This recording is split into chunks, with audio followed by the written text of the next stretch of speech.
Polícia de Barreto apreende quase R$500 milhões do tráfico.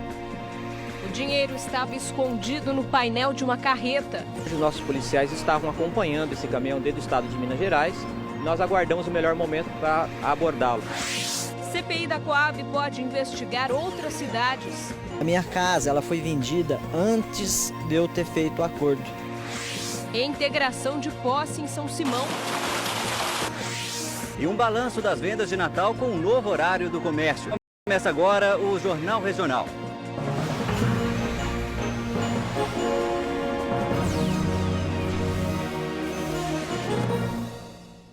Boa noite. Um roubo milionário em Sertãozinho. De madrugada, bandidos quebraram a parede dos fundos de uma joalheria no centro da cidade, cortaram os fios da câmera de segurança e fugiram levando joias avaliadas em R$600 mil. Este ano, a loja já foi roubada 2 vezes e a polícia ainda não conseguiu descobrir o paradeiro dos bandidos. A Polícia Civil de Barretos conseguiu apreender quase R$500 milhão na cabine de um caminhão. O dinheiro sujo da droga seria entregue a um traficante de Olímpia. Segundo a polícia, esse traficante era o responsável pelo envio da droga do interior de São Paulo para o estado do Pará. A reportagem é de Inês Salles e Alexandre Sá.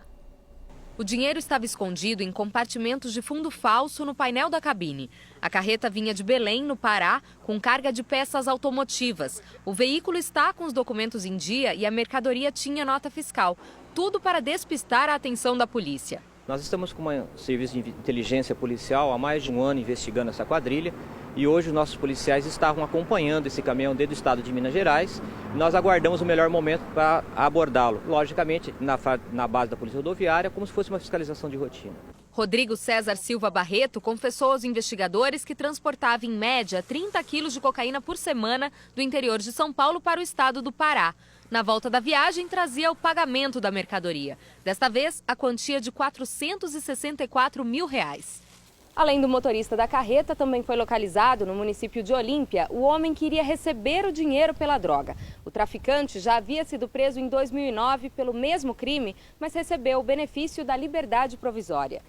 Oscar Dias de Oliveira Filho também foi preso em flagrante e será autuado por associação e financiamento do tráfico.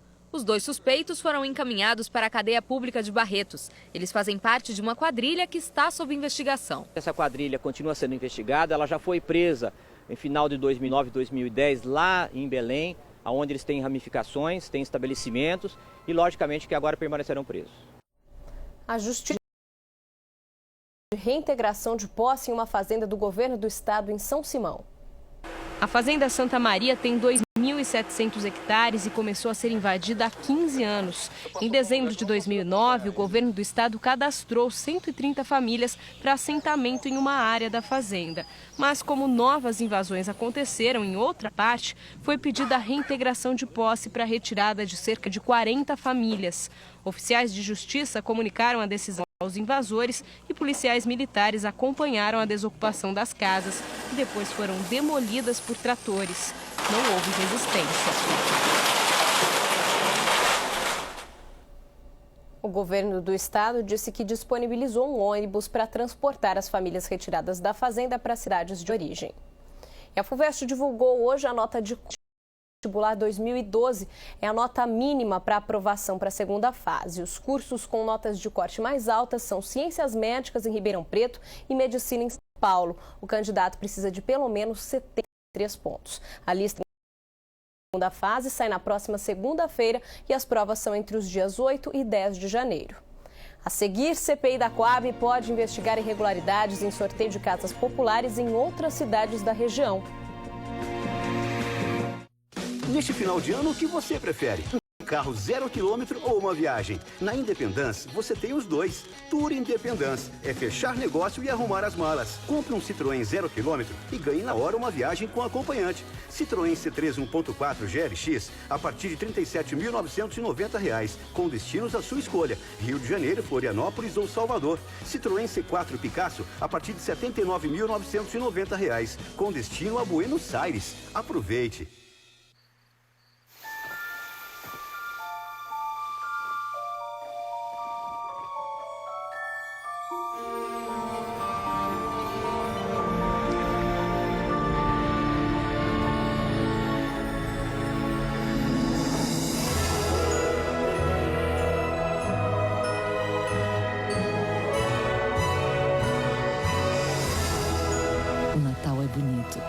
pode ser lindo.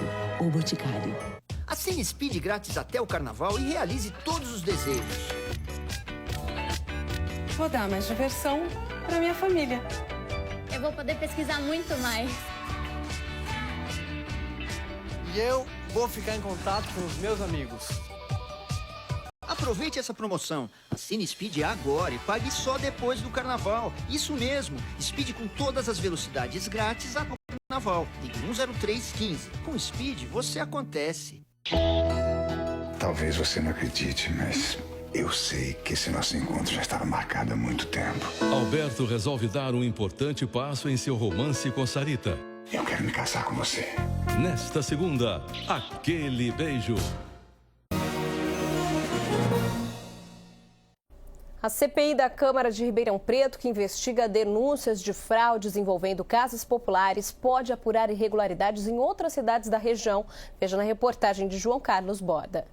Hoje à tarde, a comissão da Câmara que investiga as denúncias recebeu da Prefeitura o termo de confissão de dívida, assinado pelo prefeito Gasparini em 2007. No documento, o prefeito reconhece a dívida da Coab, na época 105 milhões de reais, hoje mais de 300 milhões de reais. Esta semana, a CPI deve decidir sobre 3 questões. As pessoas que devem ser ouvidas, se pede a quebra de sigilos bancário e telefônico dos envolvidos, e também se vai se reunir ou não durante o recesso em janeiro. Desde que começou a trabalhar, a comissão tem recebido muitas denúncias. Algumas pessoas disseram que pagaram por casas, mas não receberam as chaves. Um homem procurou o presidente da CPI, alegando ter imagens de um encontro de funcionários públicos negociando a venda de casas. Mas ele me pediu uma quantia de valor muito alto e eu disse para ele que eu estava trabalhando no sentido, se ele quisesse cooperar, para ele trazer o vídeo ou que seja as fotos, para que nós juntos faria o trabalho e descobriria quem é realmente as pessoas que estariam nesses vídeos. A CPI também foi procurada por pessoas de outras cidades da região. Este morador de Franca disse que perdeu a casa em que morava na Coab por ter atrasado algumas prestações.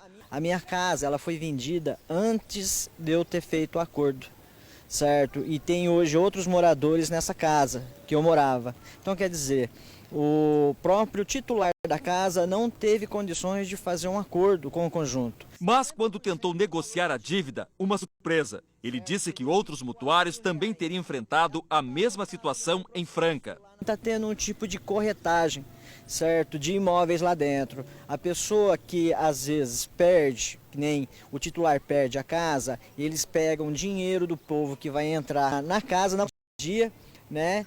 E colocam outra pessoa no local, como o titular não tem acordo. O presidente da CPI disse que essas pessoas, mesmo morando em outras cidades, poderão ser ouvidas durante as investigações.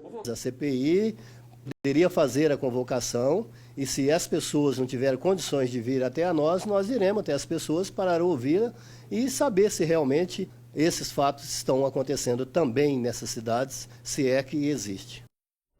A assessoria de imprensa da Coab diz que o departamento jurídico da companhia deve se pronunciar amanhã sobre as novas denúncias. A Prefeitura de Ribeirão Preto anunciou uma série de mudanças na cobrança do IPTU para o ano que vem. Os contribuintes que pagarem em dia vão receber prêmios. A cidade tem 252 mil imóveis cadastrados, mas pelo menos 18 mil estão com IPTU atrasado. Pessoas carentes inscritas nos programas sociais do município estão isentas do pagamento. Para os aposentados, a isenção passa a ser de R$ 1.500. E a última mudança foi a redução do imposto sobre transferência de bens imobiliários, que caiu de 2% para 0,5% nos imóveis de valores até R$ 65 mil. Com a proximidade do Natal, já está mais difícil circular pelos shoppings e pelo centro de Ribeirão Preto, e a expectativa é de que a partir de hoje o movimento seja ainda maior. O repórter André Gustavo está lá no Calçadão, fala agora ao vivo com a gente. André, apesar do aumento aí no movimento nesses últimos dias, parece que os comerciantes não venderam tanto quanto esperavam, é isso? Boa noite. Boa noite, Larissa. Boa noite a todos. Como você disse, como a gente pode ver, olha só, o movimento aqui aumentou bastante e agora já são mais de 7 da noite, quase 7h30, e olha como tem gente aqui no Calçadão. Agora é verdade que na última semana os comerciantes não venderam tanto quanto era esperado. Para saber o porquê, eu vou conversar com o Pedro Além, que é presidente do Sincovarp. Pedro, o que aconteceu na semana passada que não vendeu tanto? Não é que não vendeu tanto. O que ocorreu foi uma coisa pontual, um mau tempo na quinta e na sexta-feira que atrapalhou um pouco as vendas. Mas em contrapartida, no sábado e no domingo, inclusive hoje, houve essa recuperação. Agora isso vai afetar aquela previsão de aumento nas vendas em comparação com o Natal passado? Pelo menos até agora está mantida o ritmo de crescimento. E a expectativa é que haja realmente um acréscimo nas vendas em relação a 2010, que foi um ano excelente. A gente tem aí a questão do IPI, não é que houve redução, tem também o 13º que está chegando. Isso ajuda a dar um fôlego, a animar o mercado? São todos fatores que ajudam os lojistas a incrementar suas vendas. O 13º e essa redução de IPI, não só as vendas, como também contribui para que o consumidor possa adquirir aquele bem com custo menor.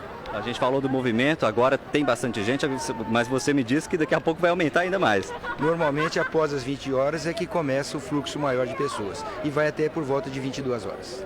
Bom, é isso, tem bastante gente. Eu vou relembrar então, o horário de comércio diferenciado aqui, de segunda a sábado é até às 10 da noite. No próximo domingo vai funcionar das 10 da manhã às 5 da tarde. E no sábado, dia 24, véspera de Natal, o comércio de Ribeirão Preto fica aberto até às 6 da tarde. Larissa.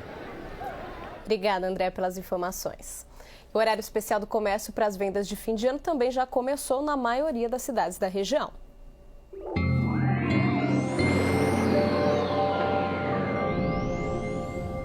Uma nova frente fria chega amanhã ao estado de São Paulo e provoca chuva na maioria das cidades paulistas. Por aqui chove à tarde e à noite, mas não há risco de temporal. Antes disso, o tempo fica bastante abafado, tanto que as máximas não passam dos 34 graus em Ribeirão Preto e dos 31 na capital. Em Franca, a semana termina com termômetros marcando até 28 graus. O sol aparece entre nuvens e o tempo fica firme. No próximo bloco, o que está acontecendo com o Franca Basquete?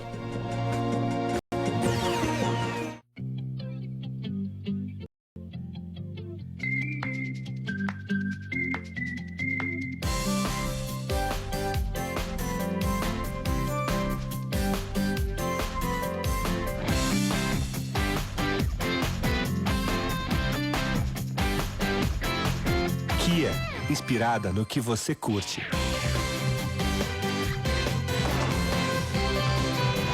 Kia, o poder de surpreender. A Zona Sul já tem quase tudo. O shopping, as lojas, as ruas arborizadas. Só falta você. Faltava. Porque com a MRV, morar na valorizada região da Zona Sul está ao seu alcance. Reserva Sul. Um condomínio fechado, com segurança 24 horas. Área de lazer. 100% financiado, com subsídios de até R$17 mil. Aproveite as condições imperdíveis de pré-lançamento. Acesse mrv.com.br ou ligue 0800 728 9000. O Natal está aí e o Pedrão resolveu bancar o Papai Noel. É hora de arrumar a casa. Caixa d'água 500 litros Forte Leve só R$ 94,90. E aproveite os melhores preços de toda a linha Tigre. Pedrão Hidráulica Shopping, o maior distribuidor Tigre de Ribeirão. Ligue 3434-3535 e mãos à obra. Todo mundo tem um motivo diferente para voar de Trip.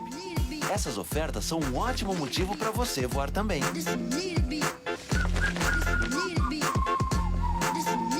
Trip, tem algo diferente no ar. Futsal. A final do Campeonato do Interior vai ser entre dois times da região. Orlândia e Sertãozinho decidem o título da temporada 2011. Na semifinal, o Sertãozinho jogou em Marília. Os donos da casa abriram o placar com o Leandro. Rato empatou neste tiro livre. Por ter vencido o primeiro jogo, o Sertãozinho garantiu a vaga na final. Em Orlândia, Augusto fez o primeiro contra Itapeva. Na segunda etapa, Guita saiu rápido com Caio, que fez o segundo. Fumaça diminuiu para os visitantes. O goleiro Linha errou o passe e Marlon bateu de longe, 3-1. Jean fez o segundo de Itapeva, mas a partida terminou assim, 3-2 Orlândia. O primeiro jogo da final acontece daqui a pouco, às 8 horas, no ginásio Docão, em Sertãozinho. E o jogo de volta é quarta-feira, em Orlândia. Um começo de temporada ruim para o basquete de Franca. O pior dos últimos tempos, 8 jogos, 6 derrotas. Mas o que será que está acontecendo com o berço do basquete nacional? O repórter Lucas Bretas foi investigar. O rótulo de capital nacional do basquete não foi dado por ninguém. Não veio de graça. Foi em quadra que Franca conquistou essa honraria. Títulos e mais títulos. 11 paulistas, 10 brasileiros, 6 sul-americanos e 4 pan-americanos. Uma coleção invejável de troféus. Se for calcular as voltas olímpicas, esse time só festejando já percorreu algumas maratonas. Quando se conquista assim tantos títulos, mais do que tradição, cria-se também o hábito, o costume de vencer. Mas se por um lado a história deixou o time de Franca e os francanos muito bem acostumados com as vitórias, por outro, também fez com que eles ficassem muito mal adaptados às derrotas.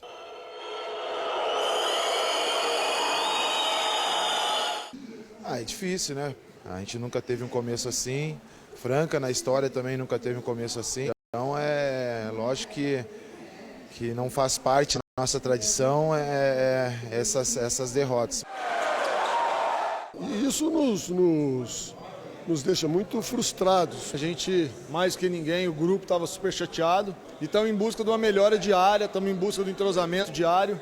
O grupo está chateado, a comissão técnica, os torcedores, a cidade inteirinha. Franca teve um começo de Liga Nacional para ser esquecido. Nos primeiros 7 jogos, só uma vitória. 12ª posição de 15 times. Mas calma que pelo menos tem uma explicação para o desempenho tão ruim. Nós sabemos que na vida existem altos e baixos, né? Nós tivemos um momento de baixa muito grande, por força de um time montado recentemente, muitas contusões, jogadores estrangeiros sem poder chegar para treinar, chegam em pleno campeonato. Não tivemos o time completo em nenhuma partida até hoje. Um dos 3 americanos que chegou em Franca nesse fim de ano é Kevin Sowell. E ele concorda com Hélio Rubens. Ainda falta entrosamento. Foi um pouco difícil achar a química, mas agora parece que encontramos. E é assim mesmo. Até ficar bom, leva um tempo. Talvez essa química de Franca tenha começado a funcionar nesse fim de semana lá em Sorocaba. No 8º jogo, a 2ª vitória.